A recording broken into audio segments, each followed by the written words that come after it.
अस्सलाम वालेकुम दोस्तों, आप देख रहे हैं डेली 41 और मैं हूं उस्मान। आज हम आपको फैसलाबाद के एक माया नाज जोड़े के साथ मिलवाने के लिए लेके इनका नाम हुंजा बतूल है और साथ में जो हमारे भाई हैं उनका नाम बाबर अली है।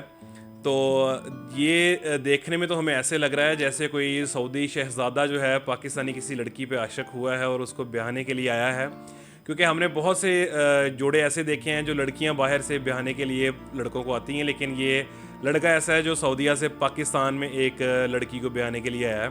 तो आए उनसे पूछते हैं कि उनको ये पुरमसरत मौका जो है कैसा फ़ील हुआ और ये सारी जो मामलात हैं इनके पीछे की नज़ाकत क्या थी। आए हम पहले बाबर अली भाई से बात करते हैं। हुंजा को तो आप टिकटॉक पे देखते ही अस्सलाम वालेकुम। जी वालेकुम सलाम। बाबर भाई, आपको उर्दू वगैरह समझ में आती है? मुझे बताया गया है कि आप सऊदी से आए हैं, तो मतलब उर्दू वगैरह समझ में आती है आपको? जी उर्दू समझ आती है और ज़्यादा उधर रह के अरबी बोलते हैं। अस्सलामु अलैकुम, कैफ हालक। कई फारत कोइस अल्हम्दुलिल्लाह। लें, इससे ये भी पता लगता है कि जो सऊदी के शहज़ादे हैं उन्होंने हमारी पाकिस्तानी जो भाभी हैं उनको भी कुछ ना कुछ अरबी सिखा दी है। जी सर, ये बताएं कि आपकी ये लव मैरिज है, अरेंज मैरिज है, ये किस तरीके से सारा सिलसिला कार जो है वो हुआ है? सर ये लव मैरिज को अरेंज मैरिज किया हमने, तो बड़ी अच्छी है, ठीक अल्हम्दुलिल्लाह। इनकी बदौलत है, ज़्यादा मेरी मेहनत ज़्यादा है, इनकी भी है, लेकिन इन्होंने मेरा साथ दिया तो मेरी इनके साथ शादी हुई है। तो सर ये कितनी देर का टाइम स्पेंड आपने किया है? क्योंकि जो प्रदेश में रहते हैं एक तो उनको बहुत से मसले मसाइल रहते हैं, तो कितनी देर में आप लोगों की शादी हुई है, कितनी देर पहले मंगनी हुई थी, उसके हवाले से थोड़ा हमारी ऑडियंस को बताइएगा। सर टोटली हमारा जो तल्लक है वो 5 साल से है, तो उसमें 2 साल मंगनी हुई है, उसके दरमियान 3 साल हमारा ब्रेकअप भी रहा है, झगड़ा भी रहा है, प्यार मोहब्बत का कोई वैसे नहीं है। तो 3 साल में जो बात नहीं हुई तो इन्होंने मेरे नंबर ब्लॉक कर दिए थे, तो ज़्यादा मैं इनको सिम पे ही कॉल करता था, लेकिन आगे से ये बोलती नहीं थी। तो सर ये बताएं कि ये प्यार मोहब्बत की शादी हुई कैसे? कौन सी ऐसी जगह थी जहां पहली नज़र देखते ही प्यार हो गया? ये फैसलाबाद में थी, जब पहली नज़र को मैंने इनको देखा उसी वक्त प्यार हो गया था इनके साथ। सर सऊदी में आप क्या काम करते हैं? सर मैं उधर ड्राइविंग करता था, फिर ड्राइविंग के बाद मैंने मताम फैसल 2 अजीज़िया टावर हदाया के पास काम करता था, तो उधर होटल में मैं मैनेजर था, हाजी खालिद साहब, उनके पास ज़्यादा काम किया, बहुत अच्छे हैं वो, मताम फैसल 2 अजीज़िया में। अच्छा मैम, ये बताएं कि आपकी कैसी फीलिंग थी जब आपको कॉल आई है या आपको प्रपोज किया गया है, उस वक्त आपकी फीलिंग क्या थी? उस वक़्त ये फीलिंग थी कि ये सब लोग एक जैसे ही होते हैं, सारा मर्द एक ही पांडे का ढक्कन है और कुछ भी नहीं। तो उसके बाद अब कैसा फील हो रहा है? आई फिंगर नॉट इक्वल, यानी कि अब ऐसा लग रहा है कि पांचों उंगलियां एक जैसी नहीं होती, डिफरेंट डिफरेंट होती है। पहले ये लगता था कि पांचों उंगलियां एक जैसी है, कि चाहे बड़ी छोटी है लेकिन होती है एक जैसी, नस से एक जैसी होती है। बट नहीं, मेरे जो हस्बैंड है बहुत से भी लोगों से डिफरेंट है, बहुत डिफरेंट है, और इन्होंने मुझसे शादी करके एक मिसाल कायम की है। अल्लाह ताला ये अता उम्र तक रखे। तो ये मतलब एक मिसाल है कि मैं कुछ भी नहीं करती हूँ, ठीक है। तो ये सारे काम खुद करते हैं, ये बेड शीट बिछाना, मुझे बैठाना, मुझे लेके जाना, मेरे बाल बनाना, मेरा मेकअप करना, ये सारा कुछ यही करते हैं। आपके कहने का मतलब है कि सऊदीया के शहजादे ने पाकिस्तानी लड़की को शहजादी बना दिया? शहजादी बना दिया।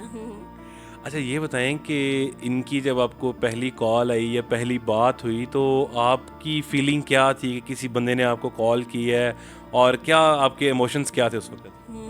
मेरा मुंह देख रहे हैं आप।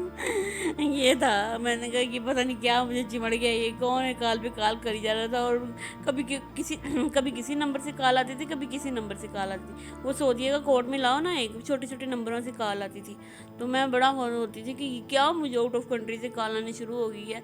जब मैं टिकटॉक पे आई ना तो मेरे बहुत सारे रिश्ते आए, तो कईयों के पास पता नहीं मेरा नंबर कैसे चले गया, आई डोंट नो, मुझे नहीं पता इस चीज़ का, मेरा नंबर कैसे चले गया। इंस्टाग्राम पे मैसेज आने कि मैं आपसे शादी करनी है, मैं आपसे शादी करनी, पर मुझे किसी पे यकीन नहीं था सिवाय इनके ऊपर। ले जी, उन्होंने तो सारी जो है गेम वो आपके पलड़े में डाल दी है।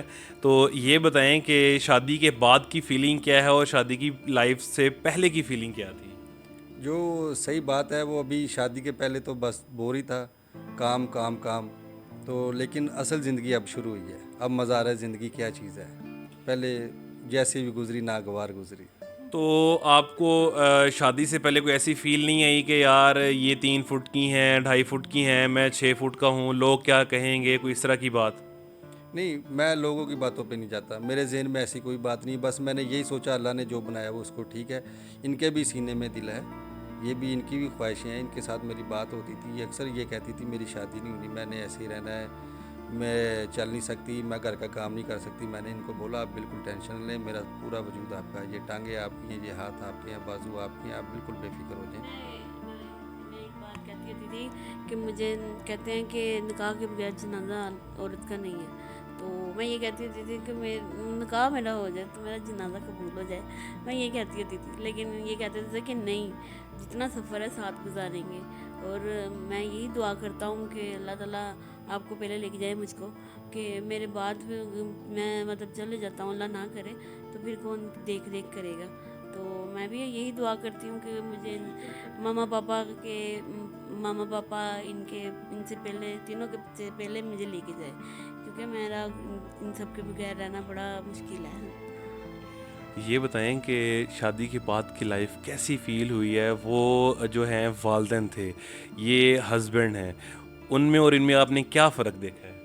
मामा पापा का बहुत प्यार था, और लगता ही नहीं था कि मतलब उस टाइम के बोझ हूँ, बंडल हूँ, मतलब मोहताज हूँ।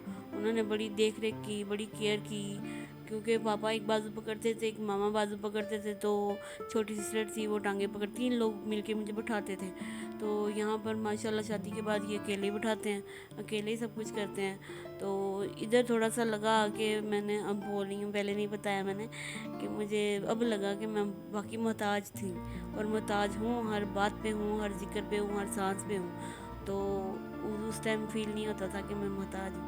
तो इधर से तो इधर आके लगा है कि मैं मोहताज हूँ, पहले नहीं लगा था। अच्छा, मतलब ये बताएं कि अब की जो लाइफ है, उससे आप कितनी सेटिस्फाइड हैं पहले की लाइफ से? अल्लाह का शुक्र, उस हाल में भी करती थी लेकिन डिसहार्ट रहती थी, तो अपने कमरे में रहती थी, चुप रहना, परेशान रहना, रोते रहना, अल्लाह से शिकायत करते रहना कि या अल्लाह मेरी लाइफ में क्यों नहीं कोई रौनक है मेरी। चलो मुझे बच्चों का बहुत शौक़ है, मैं कहती हूँ ठीक है अल्लाह मुझे बच्चे नहीं देने ना सी। मैंने बड़ी कोशिश की कि मैं एक बच्ची गोद ले सकूँ, बेटी, तो बड़ी कोशिश की कि मैं मतलब गोद ले सकूँ।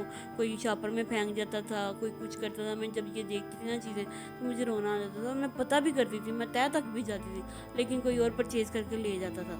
तो फिर मैं कहती थी कि या अल्लाह जितना जल्दी हो सके इनको भेजो, मेरी ज़िंदगी में मेरी रौनक बने, मेरी साथ रहें। फिर पापा ने कहा कि ये घर जवाई बनाना है, मैं अपनी नज़रों के सामने अपनी बेटी को रखना चाहता हूँ, मैं नहीं मतलब जाने दे सकता ना।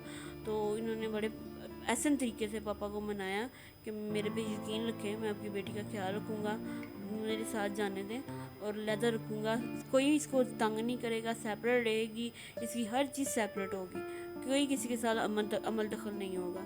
तो पापा को बड़ी मुश्किलों ने, बहन भाइयों ने मनाया मेरे कि जाने दे पापा, अल्लाह की सपुर्द है, क्योंकि मेरे बाद एक भाई है। तो फिर उसकी शादी का मसला बनना था, और फिर लोगों ने कहना था कि सर पे ही बहन भी बैठी है तो जवाई भी बैठा हुआ है, बिनोई भी बैठा हुआ है, तो फिर बड़े मसले बनने थे। तो फिर इस बात को मैंने दानियाल से बात की, जो मेरे से छोटा है, उसने इस बात को समझा, और फिर उसने पापा को समझाया, दानियाल ने, कि पापा अल्लाह की सपुर्द करें, हम आते जाते रहेंगे, चक्कर लगाते रहेंगे, अल्लाह की सपुर्द कर दें, अल्लाह पे छोड़ दें। तो बड़ी हिम्मत करके उन्होंने बड़ा रोए हैं, रो के मुझे अलविदा किया। सर ये बताएं कि इस शहज़ादी को अब आप साथ लेके जाएंगे, पाकिस्तान में छोड़ के जाएंगे, या किस तरीके से इनको, मतलब अब इनका रहन सहन का होगा, क्योंकि ये तो आप पे फुली डिपेंडेड है? इंशाल्लाह मेरी कोशिश यही है, इनको साथ लेके जाऊंगा। पहले तो हम उम्रा करेंगे इकट्ठे, तो इनको कोशिश है इंशाल्लाह हर तरीके से अपने साथ ही रखूं। अगर गए तो उम्रा करेंगे, उम्रा करने के बाद अगर इनका उधर दिल माना रहना है रहेंगे, तो वरना इसके साथ ही पाकिस्तान पक्के तो अब आप जो है कोई अपने व्यूअर्स को, हमारे व्यूअर्स को कोई पैगाम देना चाहते हो, क्योंकि ये एक बहुत मुनफरिद शादी थी और एक बहुत अच्छी और अज़दवाजी ज़िंदगी के लिए बहुत अच्छी आपने जो है चीज़ें बताई हैं, क्योंकि आप लोगों ने ये साबित कर दिया है कि अगर बंदे में प्यार हो और बंदे का इखलाक अच्छा हो तो कोई भी चीज़ उसके आगे मायने नहीं रखती। तो आप ये बताएं कि हमारे व्यूअर्स को और अपने व्यूअर्स को कुछ पैगाम देना चाहती हों, कुछ किसी भी तरह का कोई पैगाम देना, कोई मैसेज देना चाहती हूँ आप? मैं ये चाहती हूँ कि बिना बिना सोचे समझे किसी को बुरा मत बोलें, ठीक है। आप किसी की रूटीन लाइफ नहीं जानते, आप किसी के बारे में नहीं जानते, आप अपने बारे में भी नहीं जानते। मैं तो ये कहती हूँ जो बुरा बोलता है ना वो अपने बारे में भी नहीं जानता। कोई इनको बहुत कुछ कह रहा है, कोई चाचा, कोई अंकल, पता नहीं कोई अजीब व गरीब लफज बोल रहे हैं कि तेनों यही मिली सी की करन नूं, तू मतलब वेली नूं घर बैठी सी बैठी रहन देना इसकी लंगड़ी चुकला है। टिकटॉक पे बड़े सवाल ये आ रहे हैं, तो बड़ी बातें हो रही, मैं इनको नहीं बताती हूँ ये चीज़ें क्योंकि इनका दिल ख़राब होगा। मैं ये कहना चाहूँगी वो उनको भी पता है, वो आंखों से अंधे नहीं हैं कि मैं क्या लाया हूँ, ठीक है। सोच समझ के बोलो, जो भी बोलना है। अच्छा नहीं बोल सकते तो उसको स्किप कर दो, ठीक है। अगर अच्छा बोल सकते हो तो नीचे लिखो, वरना ना लिखो। कोई कहता नहीं है ज़बरदस्ती आगे कि हमारी वीडियो देखो, और हम तरले मिनते नहीं कर रहे कि हमारी ही वीडियो देखो, कोई और ना देखो। और ये भी कमेंट आ रहे हैं कि जब ओपन करो यूट्यूब, टिकटॉक ऑन करो तो यही ट्रेंडिंग पे आ रही है, यही ऊपर है। तो कोई कहता नहीं है कि मतलब देखो ये तो अल्लाह का शुक्र है कि हम ट्रेंडिंग पे आ रहे हैं, ये हमारा कोई कमाल नहीं है, ये अल्लाह की तरफ से है।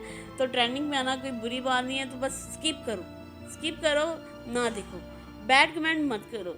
मैं जैसे भी हूँ, जो भी हूँ, इनकी हूँ, और ये जैसे भी हैं, जो भी हैं, ये मेरे हैं। बाकी बाहर में जाओ।